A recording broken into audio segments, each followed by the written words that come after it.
everyone, and welcome back to Mining Networks. I'm joined with David Grondin, who is CEO of TomaGold. So thank you so much for joining us today. Thank you for inviting me. Pleasure. So let's start by getting a nice overview of the company. Well, we're an exploration-based company based in Quebec. We have our first project is Obalski. It's a copper, gold, silver project. And we also have lithium and rare earth in James Bay. Brilliant. And could you run us through your capital structure? Yes, we have 180 million share. 55% is owned by institutions. Approximately 16% is owned by AmGold. The rest is spread through multiple family offices and funds out of Asia, Hong Kong, Singapore. We have a Caisse de dépôt, which is a pension in Quebec that has still a block there. But yeah, that's basically most of the institution that owns a block. After that, you have friends and family, 5-10%. And after that, it's 2,100 something shareholder who owns the rest of the float. And so let's start with Obalski. Yep. So there's a lot of history there, and it actually was a producing mine in the past. So could you touch on that a little bit? Yeah, well, Obalski has been there for about 100 years in Quebec. So it's in Chibougamau. It's a mining district, mostly known for copper deposit. There's been some gold mines. So when we bought a project a few years back, we liked the fact it was historical, a lot of information, a lot of data. Most of the time when you look at these assets, you look for what was missed, what was misinterpreted, or price of gold might have sealed the fate of that project at the time. So Obalski, like I said, was there for 100 years. So when we picked up the project, we just went to basics. So what's going on, why the project never went through, or why it didn't succeed. And even us, first program we did, we broke our teeth very straight up. We went, we drilled, and we missed. And then we started asking ourselves why. So picked up a few mistakes. So one was the color location that was misreported from the 40s and 60s, and we corrected. We resurveyed, I don't know, 200 holes or something. After that, we did an infinitum survey, and that goes with borehole. And they answered the gyroscope, so we find out that there was a lot of deviation that was uncontrolled or not necessarily well reported from the report of the past. So we find out that. So of course it does affect your drilling and your model on Obalski. So we find out that, and after that we went and push. After that went to metallurgy, and even our recent results showed an increase between 5 up to 40% when we reprocess with different method, like finer grinding, basically, our previous results. So like, okay, so might be onto something here, So yeah, so that's what we like about Obalski. The fact that there's a lot of information help us validate our strategy or model, and we still have a lot of historical core. So everything we do now with our core, we can still do it with core from the past. So we can just quarter split, BSA, and that could make sense, So for Obalski, that's pretty much it. So you look at the lower grade project with the large envelope, anywhere between half a gram to maybe a gram, between 20 and 80 meters wide. And you have some shoot of high grade left and right from time to time, which are quite quart injection, an ounce, 2 ounce ton from time to time. That's interesting. The best comparison you could do for that, if people are familiar with this, is Gold X from the deposit Gold X from Agnico Eagle. That could be the best comparison you can do. Mm-hmm. And so why did the mining stop in the 60s? Well, they started mining and there was no mineralization anymore. That could be explained by also mislocation of placing of drill core, deviation, uncontrolled. So they were looking for it, and then they didn't have the grade at the end. So they just stopped because, you cannot just waste and make no money. So that's how they stopped. Yeah. And they did some good work. There was the shaft and 2 levels of underground development, and they kind of push even further because on the east side, even they did a decline, a ramp, and it didn't pan out at the end. So now we're looking into this, and like I said, we find numerous things that were done differently. Mm-hmm. And now we're just trying to confirm that. But so far, I think we have, put our finger on what was the problem. Now we just need to have more confirmation that it's there, and then we can significantly increase the drilling. Yeah. So you're making progress there, and you've got about 2 million in the bank. Yes, approximately. How are you allocating those funds? Right now, most of the budget is on Obalski, of course, but we also have rare earth and lithium in James Bay. Lithium is more rare earth; it's more early stage. Rare earth is still early stage, but it's more advanced. We have grades, we have done sampling. The project was worked in 2008 and 9, a long time ago. And funny enough, I was the one who worked it, like into another company. I was abandoned at the time, but there was about $1 million that was spent. Like all the geophysics was done, and there's a rare earth project. So the rare earth project is in James Bay, like I said. Mm-hmm. So the advantage is there was a lot of historical work. Also, The geophysics was done, the sampling was done, there was some good grades, it was all there. 5 dike of pegmatite that we know has some mineralization in it. But when the project was abandoned at the end of 2008, because 2008 was a bad year for everybody, and after the few years after was still bad. So we were able to pick up the project almost what was left. Brilliant. So kind of really lucky for us. So we picked that up. We did 1.5 days of prospection last fall, just before the winter hit James Bay. And now we're about to do about 2 weeks, starting May 29th. I'm going to do a massive campaign of sampling, channel sample, rock sample over there. And what we like, also, what is good for us is it's in James Bay. So basically, it's all crop everywhere. You don't need to clean anything. If you look on my website, there's some of the image. You will see it's like just rock. You just go land on the helicopter and you just sample and that's it. You don't need to strip or whatever. Sounds like a geologist's dream. Yeah, well, it's easy. It's really easy to work, but it's far, but it's easy. Like you don't need to, too much. So you're in a very favorable jurisdiction, which is Quebec. Could you talk us through mining in this region?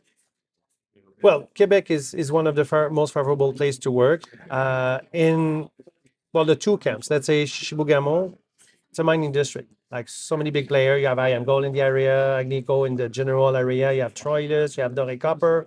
So permitted mine was there in the past. Why they won't be in the future? Why not? So it's nothing of a problem because in Quebec, if you look also just infrastructure in Chibougamau, airport, road, qualified people to work there, super easy. In James Bay, you're more remote, yes, but you along, it's called where you have all the hydro dams, like the big dams. And most of all this massive belt of pegmatite where you have Patriot battery metal, Winsome, all the prospection that's being done right now in that area makes things a little bit easier because there's some camps that are being done. It's easy to work. The neighbor, everybody's working there. So there's some not necessarily cost sharing like proper say, but because there's so many people work there, of course you have some economy of scale. All the contractor are permanently based in the area for a certain time.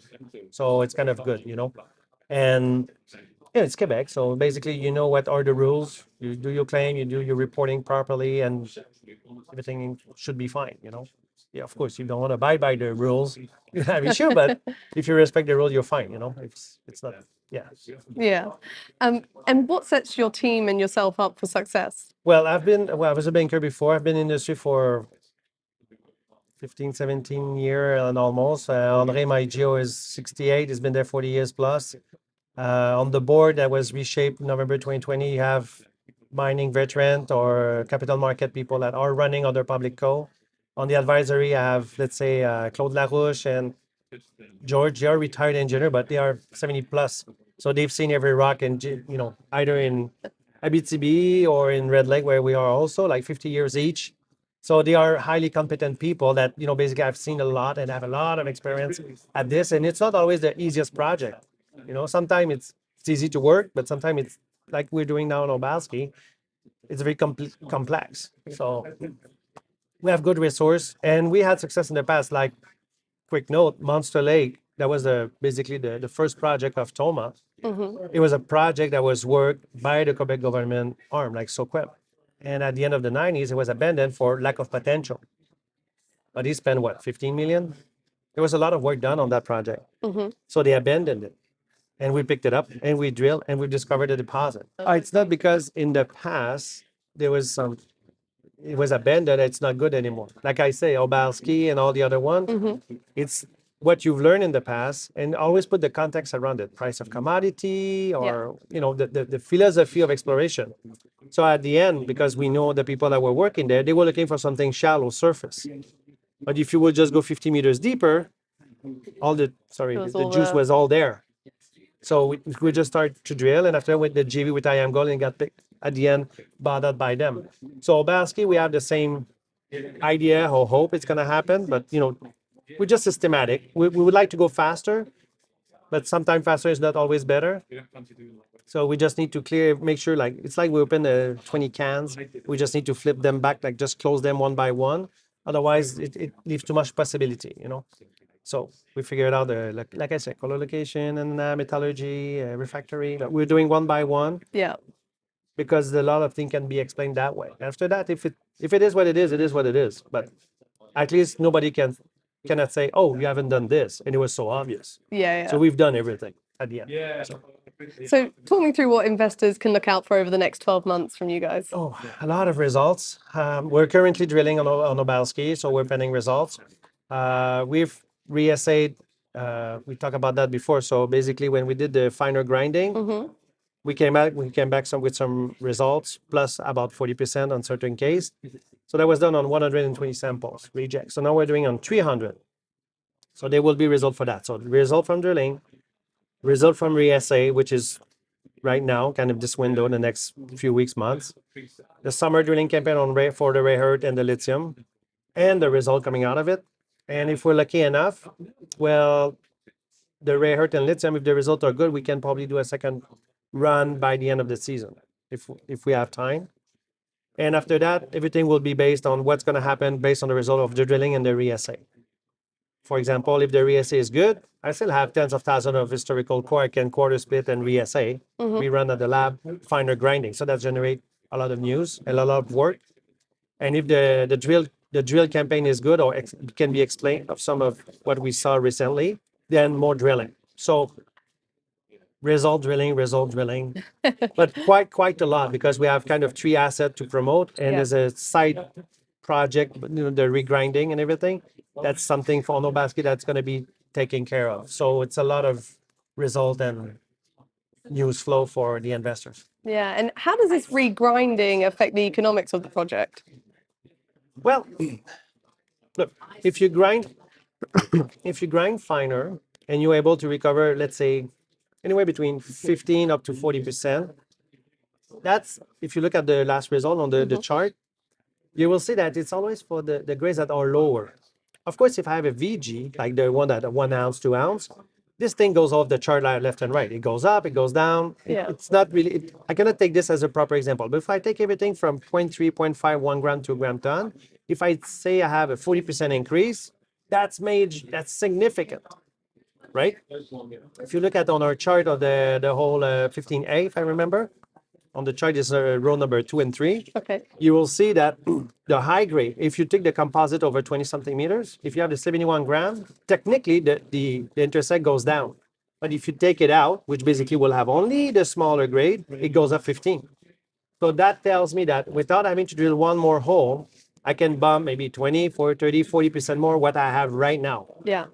Which then makes sense, without having to do one more hole. So after that, is it economical? Can we build something out of it? Can we drill more hole? Can we expand at depth, laterally, along strike? It's all the question that we'll answer soon, but that makes total sense to do, of course. Yeah. Well, David, thank you so much for your time today. But thanks to you. Pleasure.